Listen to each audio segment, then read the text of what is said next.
Hi, my name is Christine Ferguson, and I'm one of the owners of Ferguson Computers here in Shepherdsville, Kentucky. I'd like to talk to you about the Momo Challenge, which has sort of swept across the internet recently. So if you're not familiar with the Momo Challenge, let me kind of bring you up to speed. There's a picture that's being circulated kind of across the internet right now of this creepy bird-like woman called Momo. And Momo is supposedly popping up on social channels like Facebook, WhatsApp, and YouTube, and encouraging people, especially children, to hurt themselves. So there have been reports of children who have followed through with the challenge and have performed acts of self-harm, and there's even been warnings that have been issued by schools and by police stations, just sort of urging parents to be aware of this viral trend. So let me be really clear with you. The Momo Challenge has been vastly overblown. Despite what you might have read on social media, there is no concrete proof out there that anybody has hurt themselves as a result of this challenge. However, I do think that this is a great opportunity for us to talk about internet safety sort of as a whole.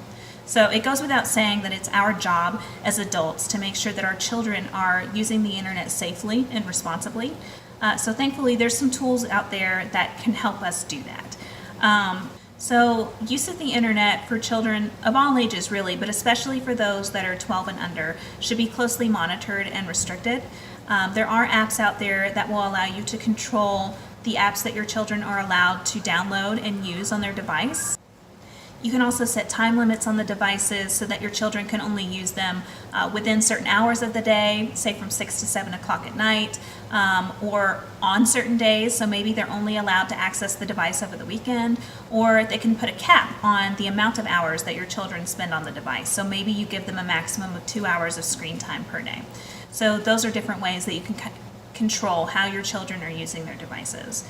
Now I do want to bring up, especially for younger children, the importance of closely monitoring the YouTube videos that they are allowed to watch. So you might remember last year there were many stories about children's YouTube videos that had been injected with some adult content that was able to escape YouTube's content filters and access children. So what they would do is they would use children's characters like Peppa Pig, Paw Patrol characters, Elsa from Frozen, and they would have them start off pretty benign, kind of doing normal things, maybe counting or going over colors, and then it would quickly change and turn into those characters performing acts of violence or even sex acts. So although YouTube has really cracked down on that and has done what they can do to try to remove those videos from the platform and punish those who put them up, it's still possible for content like that to sort of bypass the filters and reach your children. So for children that are of young age, especially elementary school age, it's very important to remember that they should not be watching YouTube out of earshot or eyeshot of an adult.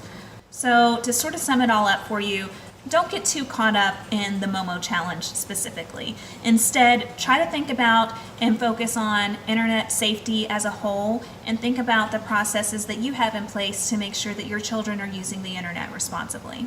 So if you have any questions or further discussion for anything I've talked about in the video, please leave me a message in the comments. But for now, that's all I have. Thanks so much.